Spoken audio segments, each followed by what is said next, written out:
All right. So a lot of people promote the idea that sugar feeds cancer. And I wrote a book on cancer. I want to clear this one up and I want to address this issue because it's a big one. They say 50% of us who are currently alive will get diagnosed with cancer at some point in our lives.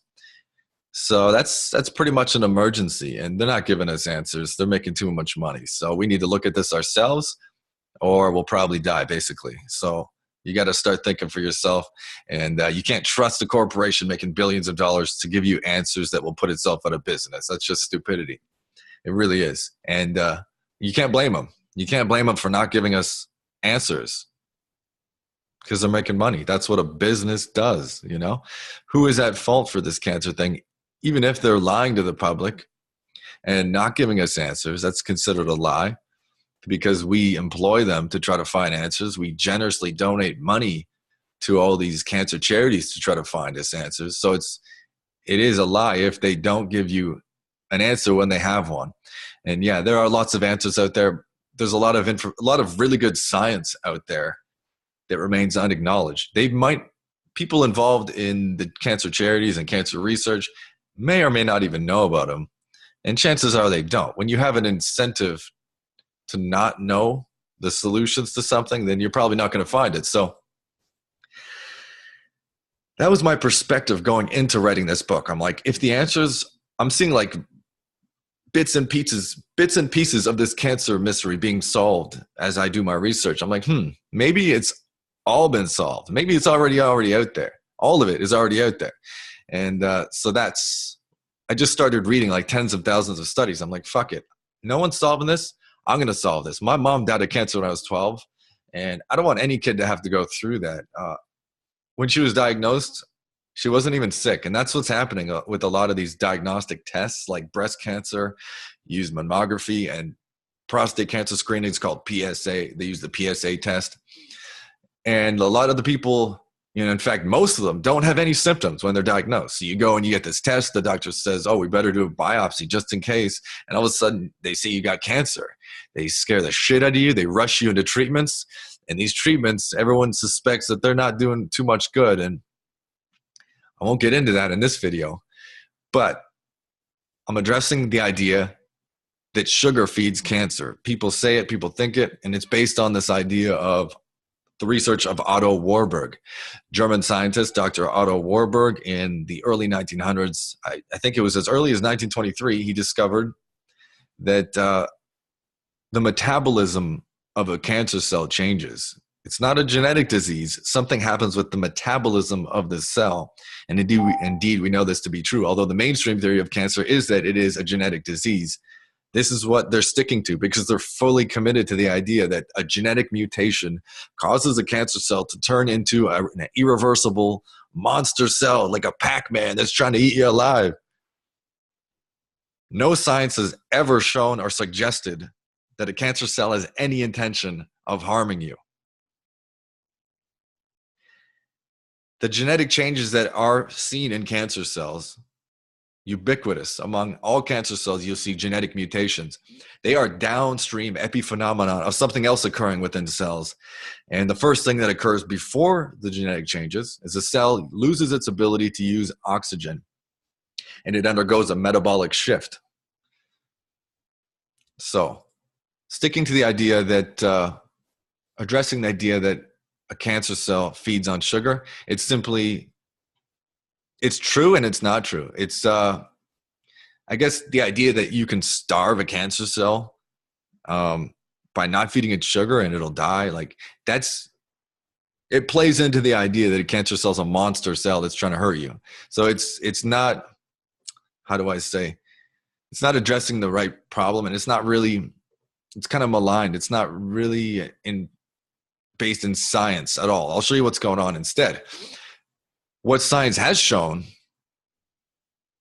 I'm going to pull this up for you, a study, and this is not the only study on the subject, but basically this study here, it was done in 2015 by a whole bunch of researchers here, published in Nature Communications.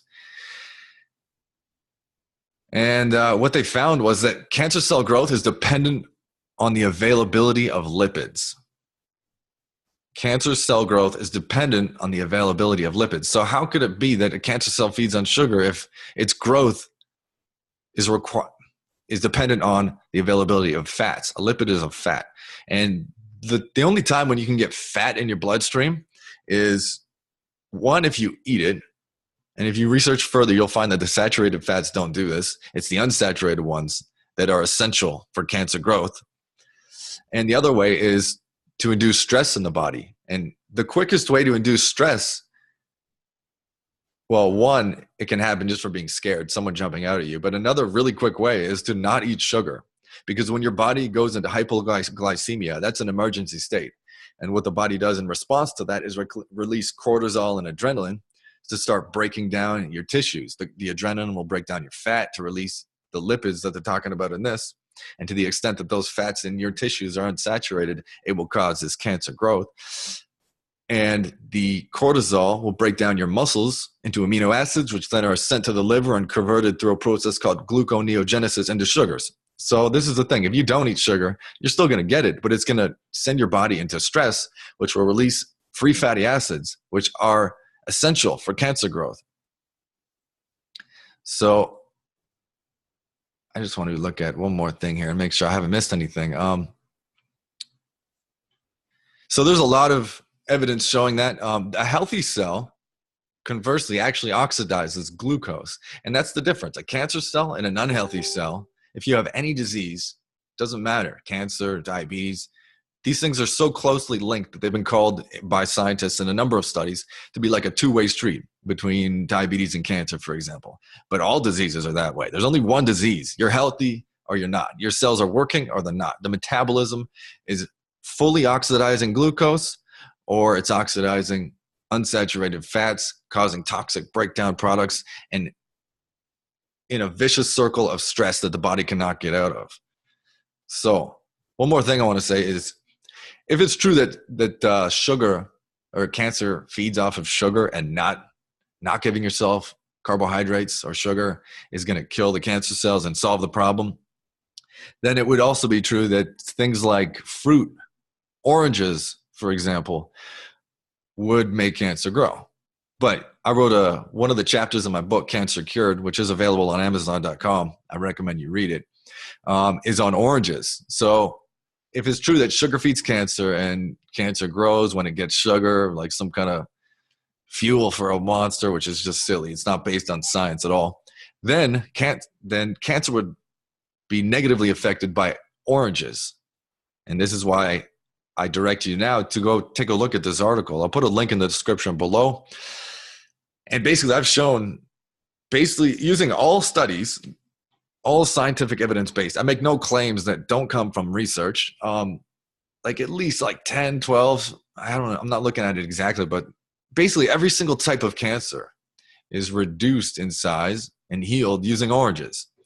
So there's more evidence. Basically, if sugar feeds cancer and makes it grow and makes things worse, then all fruit and all sources of sugar would make it worse. But oranges have the opposite effect. They are a powerful medicine. It's not just a food, it's a medicine. So those are some of my thoughts. I just wanted to address that. I hope I made it clear. If you have any questions or any ideas, I'm always open for learning new things. I don't pretend like I know everything. Always assume that everyone knows something you don't. So with that in mind, if you have any ideas, any studies, any research you want to discuss, put it down below in the comments and we'll talk about it soon.